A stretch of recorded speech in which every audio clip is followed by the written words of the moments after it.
Hello, everyone, and welcome to Triangle Offense. This is Monish, and as always, I'm joined by Nishant.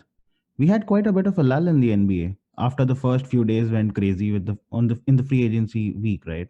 But yesterday, the NBA again went berserk. We had one big move. Russell Westbrook is finally out of the Houston Rockets, and two big contracts for the Lakers guys, LeBron and AD. We'll talk all about that in today's episode. Hey Nishant, what's up? First of all, before even we get to Westbrook and John Wall and LeBron and AD and all of these big names, the NBA announced its opening day fixtures. Did you get a chance to look at that? The Warriors take on the Nets to begin. That means a return for KD against his old club, and that's going to be fun. Yeah, that's going to be fun. It's also for Kyrie to his old club, you mean?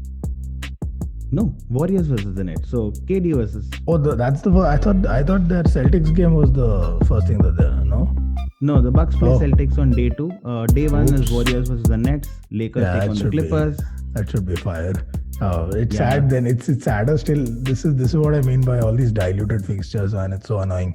If the Warriors had Clay, then yeah, in a large way, you essentially have the original 72 win Warriors against KD, the man that a lot of people said kind of took advantage of that 72 win team, plugged himself in, and just took away the finals MVP two times.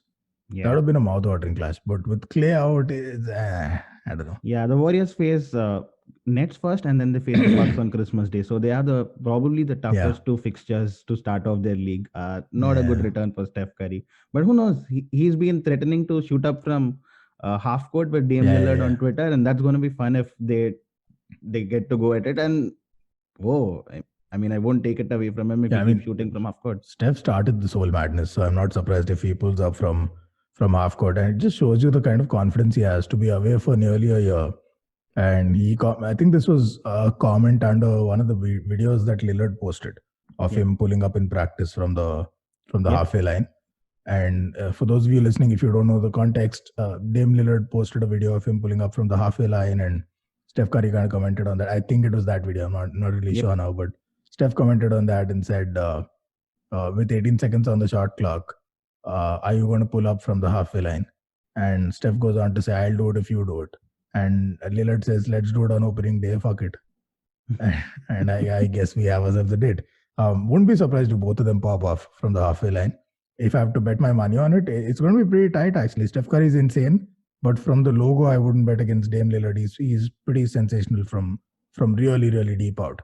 So Yeah. it'll be a fun little contest. But look, I think the Warriors will surprise quite a few teams this year. I Mm-hmm. don't quite think they're championship contenders. Even with Clay, it'll be a bit of a stretch because he's coming off of that injury and they don't have KD. So they're a little more vulnerable, a little less immortal than they were.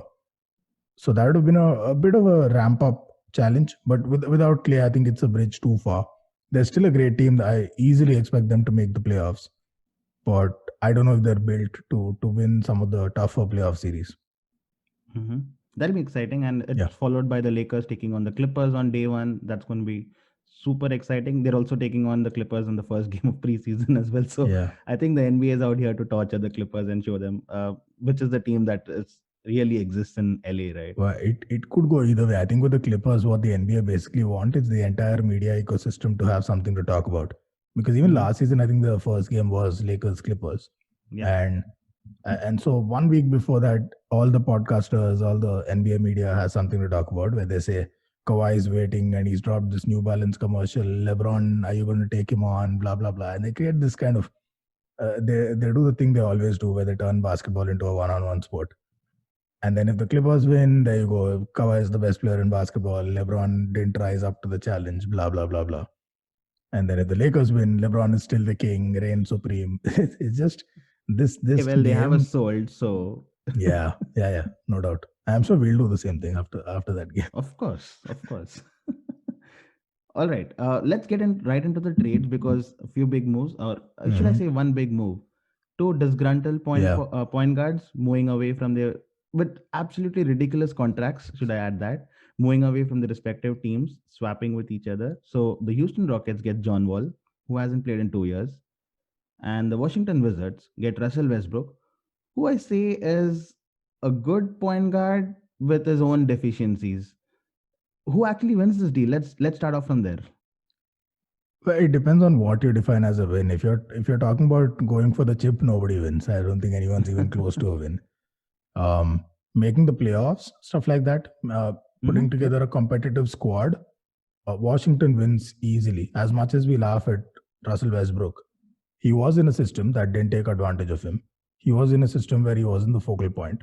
And he was in a system where the entire team did one thing again and again and again. And that's the one thing he's not very good at, which is shoot threes at volume. So he was a misfit, right? Let's not forget this guy. This guy averaged a triple double for 3 seasons straight, I believe. Yep. There were times in a season where halfway through the season, if Russell Westbrook had a 30, 10, and 10 triple double, that would bring down his season average across all 3 categories.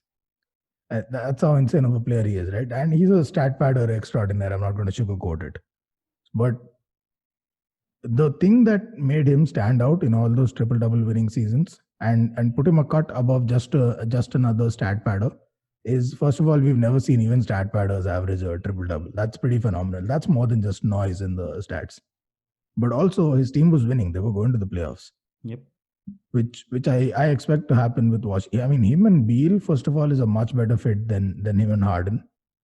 Because Beal's not as ball dominant as Harden is. He doesn't take as much time per shot clock to get a shot off. That's a better fit. So I think Washington came off stronger.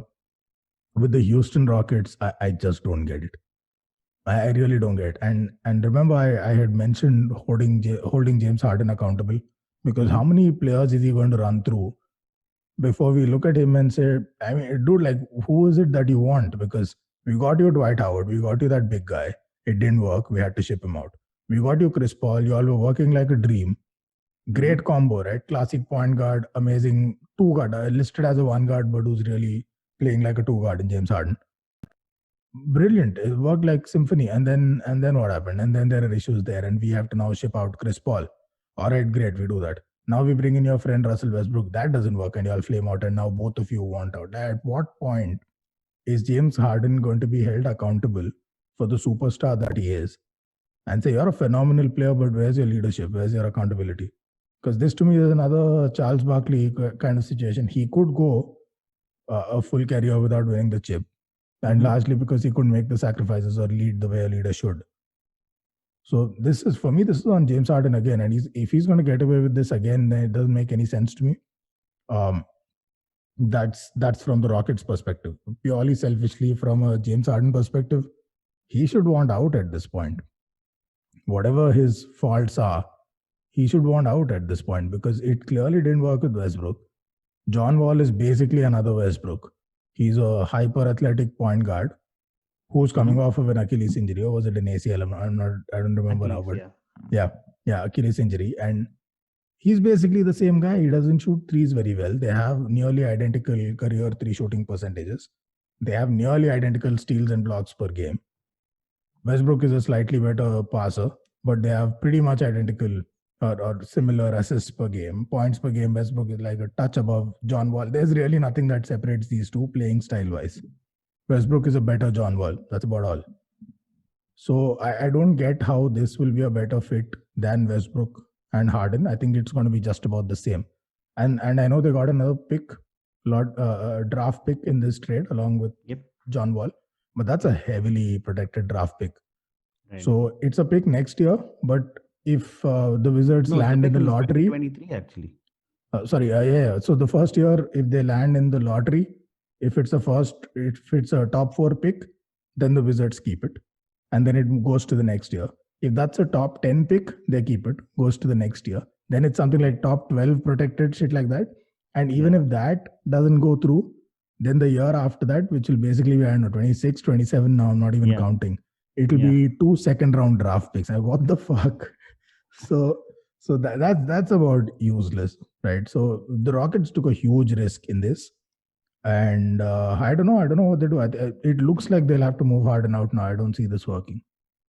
Right, and that is possible, and we'll come to that in just a bit. But it's really incredible how similar players that Westbrook and John Wall are. First of all, the 3-point shooting, right? Wall is 32% from 3, Westbrook is 30% from 3. Yeah. Who does 30% from 3 nowadays? By the way, let's forget that. the athleticism, both are drivers to the rim and Yeah, gets the shot off, and that's the kind of style. And both of them have their concerns because Westbrook is not younger anymore, so that might be kind of yeah. diminishing. Wall hasn't played in 2 years, so I don't see him to. I don't think he'll be the same player ever That's again. a big injury too to come back from, especially for someone Exactly. who's reliant on athleticism, unlike, let's say, Yeah. a KD. So I don't think he has that ability. Well, No, that remains to be seen, but I don't right. expect him to be the same player Hmm. ever again. Last year, the Rockets traded out Chris Paul because he wasn't as fit for Westbrook. Hey, Chris Paul played the whole season. Westbrook missed a few games in the Yeah. playoffs. So Rockets are like taking a loss after loss after loss, and I don't know. I can't even find a positive from the straight for Houston Rockets. Yeah, I mean, also, Rockets, one of the biggest criticisms is both their superstars are unproven in the playoffs. Unproven in the sense they can't make their way Hmm. out of their conference. And that's something against Westbrook, because that's OKC and now Houston also twice. Although he did make the finals, but that was with KD and the whole 9 yards. So when you got that criticism, so what the hell has John Wall done ever in the postseason? So it doesn't really solve for that either. Yeah. The second point I want to talk about is about their main players for both these franchises, right? Bradley Beal and James Harden, Yeah, both also disgruntled and want their way out, by the way. And that could happen. So it might end up that John Wall leads Houston Rockets and Russell yeah, Westbrook leads right. Washington Wizards if ever that goes through. But in terms of usage rate, now Russell Westbrook is a ball hogger, and Bradley Beal had a usage rate of 34% last season. So is either of them going to be okay with being the second player in the team? I don't think so. I mean that Yeah. remains to be seen, of course, but it looks like both of them want to be the main player on the team and have the ball most of the time. So I don't know how that's going to work out. The same thing now with John Wall and Bradley Beal had some issues between them. They wanted to be the main player of the team. Right. When you come to Houston Rockets, it's James Harden's team. You're not going to be the main player there. Yeah. So is John Wall okay with that? I really can't see any sense in this trade, except that it was probably the only trade that could happen. Yeah, correct. I think that's true. And for Houston, especially, who's really willing to pick up Westbrook as a player, first of all? Mm-hmm. It's not that he's a bad player, but as a fit into their existing setup, who's really willing to pick up Westbrook? That filters it down to, I don't know, 7, 8 teams maybe. And I think then, two teams, Knicks and the Wizards. well, that's feasibility, right? But I'm saying Yeah, who's desperate enough to pick him up? right, Like right, Charlotte would say yes until they look at their salary cap, right? So I'm right. saying you'd maybe have 7, 8 teams that are really desperate Mm-hmm. and say we want Westbrook and he fits into our system because we don't have a system, whatever. and and then that list goes down to like 4 teams or something like that when you look at cap feasibility and who they can move out. And now you're looking at Detroit, you're looking at say a Cleveland or a New York that can potentially mathematically make a move for Westbrook. Mm-hmm. Some of them don't have trade pieces. They can't match salaries. And even if they can do that, those players are not really going to excite Houston. Now, can they give draft picks? Yeah, they can. But Houston still seem to be in a win now sort of mode where they're trying to put together rather foolishly again another team that they feel this time will go for the chip and they'll make a mess of it. I'm pretty sure Mm-hmm. the way it's going. But that's what they want to do. So then draft picks don't quite work. So you need a like for like match and trade. And this was pretty much, when you think about it, the only option in the league. The only Yeah. option where you get a like for like player, you match salaries and all of that, and you trade garbage salaries. And when my understanding is John Wall wanted to go play with Harden, so it'll be pretty comical now if Harden moves out. But I'm looking at the lineups, right? And the Wizards, they're in the East, and Yeah. this is Westbrook in the East for the first time. And B, that's a pretty solid starting lineup, right? And they picked up a pretty exciting young talent in the draft. But when you look at their starting lineup, it's Westbrook at the point, it's Bradley Beal. Mm-hmm. They just extended Davis Bertans, the Yeah. Latvian laser, as they call it. He's phenomenal. I love that guy. So their 3-4-5 is super strong. That's a very good front court because they have Davis Bertans, they have Thomas Bryant, another young big at the Yeah. 4, He was and they really have impressive in the few games that he played in the bubble. he was amazing, and they have Rui Hachimura at the 5. So this is now a really exciting. This is a fun to watch starting 5. I don't know how well they get going. If Bradley Beal and Westbrook are at each other's throats, maybe not so much. But otherwise, this has the makings of an entertaining team. And in the East, that team makes the playoffs. Mm-hmm. But then you look at Houston. You have John Wall and James Harden. God knows what kind of fit that will be, because Westbrook, incredibly, is a much more willing passer than John Wall, though John Wall has pretty high assists per game. Mm-hmm. So it's him and Harden in the backcourt. All right, fair enough. then I would assume they would have to play Eric Gordon at the 3, but he's hardly ever fit. So that might add to their injury woes along with John Wall. Then they've got Chris Wood, I guess, at the 4. Yep. Yeah, and they've signed DeMarcus Cousins, yet another perennial injury concern. So they have Wall, Gordon, and Cousins, who God knows will ever be fit. And their replacements are Ben McLemore, I think House Jr., I guess, Daniel House Jr., and the return of the greatest number 5 in the history of basketball, PJ Tucker. So what the hell is this team? I don't get what Houston are doing. And I swear I'll die laughing if they trade Harden at the end of this. With the number of injuries they got, with COVID looming, there's going to be a possibility that Houston doesn't have enough spots to fill out on the roster. So I can just see it happening. It's like Murphy's Law. Like 4 of them are going to catch the virus and then miss games for 2 weeks. That's going to be super interesting. By the way, you did not have Wizards in the playoff scenarios when we did. That's because John Wall is in the hospital. Does that elevate them into the top 8 now? Yeah, I guess it does. Yes. And does that push Houston out from the West? No, I think. Look, if they're fit, and most of my predictions were assuming injuries don't play a big role, right? So if they're fit, no, that's still a playoff team. James Harden's team is a playoff team. It's as simple as that. If you put any All-Star next to him, that's a playoff team.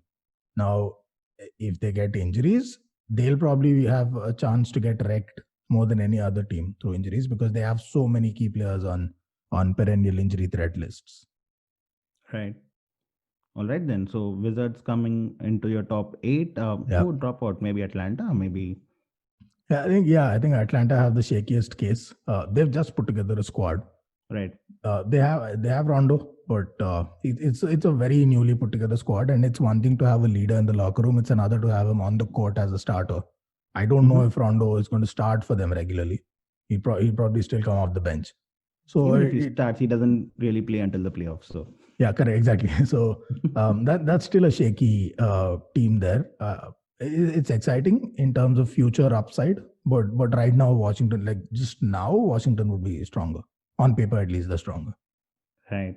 Talking about all-stars, talking about big players, LeBron James has signed a 2-year contract for $85 million. What does this mean? I mean, usually LeBron is known to sign shorter deals and make his moves rather than committing his future to one franchise, right? Does this mean that he is growing old and accepting his age? Or does it mean that he's here to stay for the Lakers, he's here to stay in LA, make the most, go and play until, 45? Yeah, it looks like he's going to play until 45 when he hits his 14th prime, or I've lost count now. LA just fits into everything that he wants to do, right? Basketball-wise, it's a great franchise, storied franchise. So it helps his legacy, helps make his case for multiple chips. It's an organization that's willing to back him and makes his case for his Hall of Fame case is already made long ago, but the greatest of all time situation, right? So that helps him there. LA, what better market to be in to be in the entertainment business, to get into all sorts of varied interests that he has. So that's another. So that satisfies his piece. And I know he someday wants to become a franchise owner. He has the money. It's about getting into the boys' club now. So he's in the right place. Can get together with a lot of business interests there. So LA ticks about all the right boxes for him. So I guess that's why he committed. And 2 years is not that big of a commitment anyway. So he's going to stay here. Now, what's interesting is until yesterday, the whole world was debating how can the Lakers make a play for Giannis. Outside chance doesn't really make too much sense for Giannis, but can they do it, right? I'm assuming somebody spoke to Giannis in this.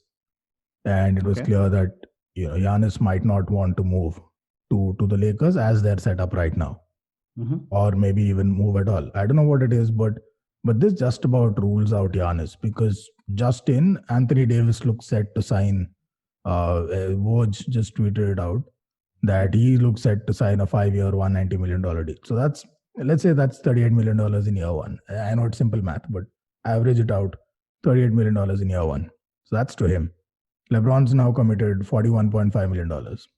Right. So you're looking at what? $79, $80 million is there. Right. Between the two players, right? Now, next season, assuming Giannis is a free agent and he doesn't sign the Supermax and he's available, or even through a trade, whatever. Now, if you've got to fit Giannis's contract in, you're not going to trade LeBron or AD, obviously. So then let's say there's a 3-4% increase in the salary cap from this year, so that will be somewhere Mm-hmm. around the 112 ish mark. It's I think it's 109 this year, so Right. 112. Now let's start deducting, right? Lakers still carry that garbage contract that they signed with Luau Deng. They tried getting out of it, but they still have that on their head. So that's 5 million off from their cap. So Mm-hmm. 107. Then just to make space for Giannis, they'd have to basically waive pretty much everyone else, like forego their rights, ask players to opt out, except LeBron and AD. They're basically going to they'll have to ask everyone else to move out Mm-hmm. till they can bring them back in, whoever they want, right? Right. So that means you have a squad with two players Right. and you have to build everything else, which they can potentially. But two players is less than the league minimum of 12, and there's a penalty for that. So for every player you have less than 12, you get charged I think the rookie minimum is where it's set. Okay. So the rookie minimum salary is what you get charged. So for 10 players under 12, that's another nearly $10 million of cap hit. Right. So with that, 107 goes down to 97. Now in that 97, assuming you sign every other player for free, Mm-hmm. you still have to split that 97 between LeBron, AD, and Giannis. And this is if you're not paying anyone else anything, right? And you've already committed 80 million to AD and Bron. So what, Giannis is going to get 17 million, 16 million? That's marginally higher than what KCP gets paid. So that's not happening. So the math just doesn't work. I think this two max contracts of this magnitude without Mm-hmm. flexibility of player options for the next season, that Mm-hmm. just about puts the Lakers out of the Giannis race. It really puts them out of the race for most max contract players. So it looks like they're convinced that this is who they're committing to, and they might kind of look to add a young superstar or something like that next season. They can still create some more space using a combination of exceptions and bird rights and all of that, but not nearly enough to land someone like a Giannis. I agree. It looks like AD and LeBron. That is the way that Lakers have chosen to go, and who Not a wouldn't? They bad, just not a bad yeah. duo to have, huh? Exactly. You have probably two of the top three players in the league, and why would you Yeah, not want to team them up together for the foreseeable future? right. But I think this also kind of puts us. There were two deals that were waiting to happen in this offseason, right? Two big moves. AD signing his contract, which was kind of a given, Right. and Giannis signing his contract. Does this eliminates one team? Of course, it eliminates the Lakers from contention. Now it's just Mavs and Miami Yeah, and the Bucks. I was just going to jump in there.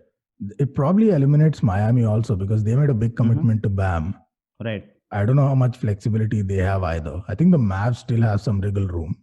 Right. And because Luka is one of their own, they got a ton of exceptions there if they have to Mm-hmm. re-sign him.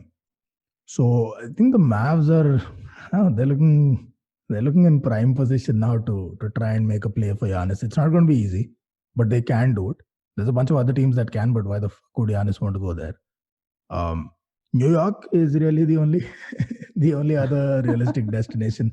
They can make that happen. I don't know. Let's see. Well, apart from the whole factor of being in New York, it's pretty much Bucks, right? It's Giannis and a bunch of nobodies. I think Middleton is better than a nobody, so I doubt that is going to happen. Yeah, but I like what New York are doing though. I think they're building an exciting team. Let's at least make New York basketball fun, if not chip worthy, right? Of course, and that is why I was hoping that Russell Westbrook actually moved to New York Yeah, because that would yeah. have been a pretty decent team because they got in Austin Rivers, they got RJ Barrett from last season, Yeah. they've renewed Alfred Payton, I love that and they new got rookie too. I've seen yeah, some of his highlights Toppin. top and oh damn he can dunk. It's like Blake Griffin all over again. Right. So that would have been an exciting team, but it didn't seem to go that way. I think New York are just building for Yeah. the future since 1995. Yeah. They're pretty well set for free agency next year though, if they have any plans of being competent for a change. Of course. And yeah, that's a team that's always fun when they work out well. Right. Talking about the AD move now, uh, is he still earning less than Westbrook or Wall?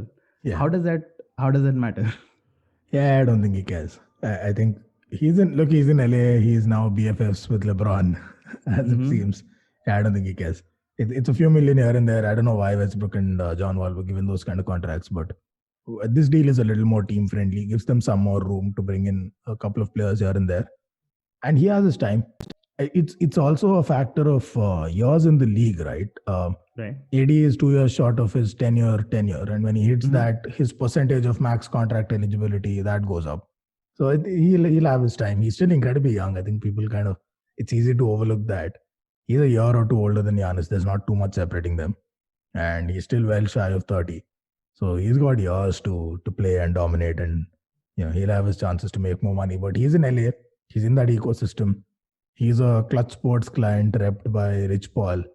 Rich Paul always gets his guys paid.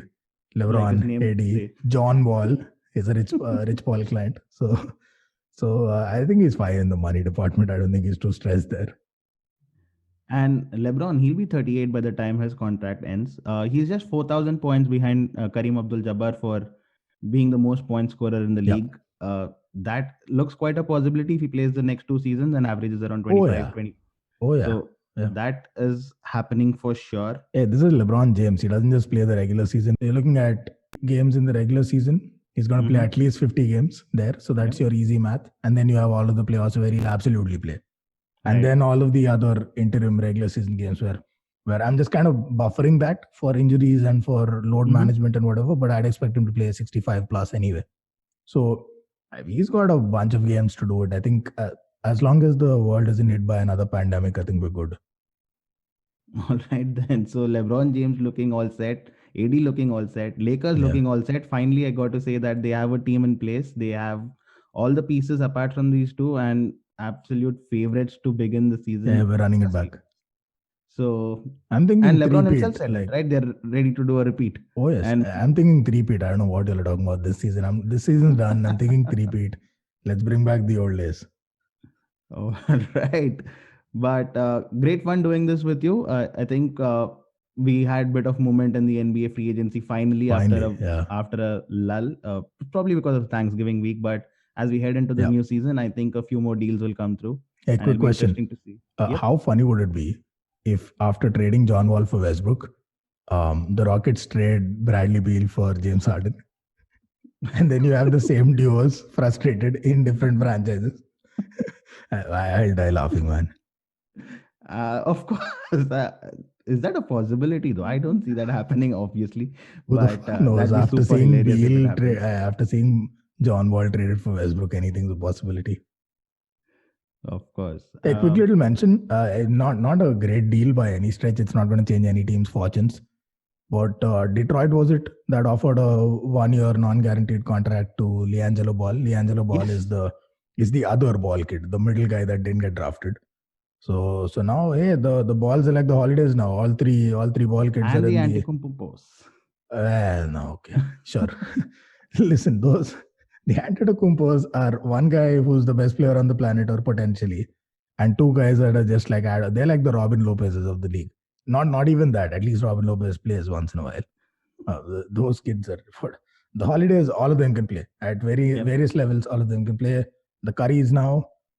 Same story with Seth. He was kind of out of it and then given a chance and he cashed in. And there's an opportunity at least for the middle ball kids. So now all three ball kids are in the NBA. That's insane. As a dad, there must be, as annoying as LeVar Ball is, that must be a proud moment. And he must have done something right because 2 of his kids went top 3 in the draft. That's ridiculous. I don't think that has ever happened before. Right. And then now the third guy's in the league as well. So pretty proud moment for his parents, I suppose. Of course. Great news for the Ball family. That's a good story. It's always a good story. Always nice to listen to those. All right then. Fun doing this. We'll keep doing this as we approach the opening night. I can't wait to see Steph Curry shoot from the halfway line. Yeah. I just hope no more pandemic nonsense, no more injuries, and not too confident with the virus situation. They just ran their first round of tests, 48 positive. Let's hope that doesn't screw up the league. 8.8% or something. And oh man, that's great. Let's see. Bye. All right, man. Take care.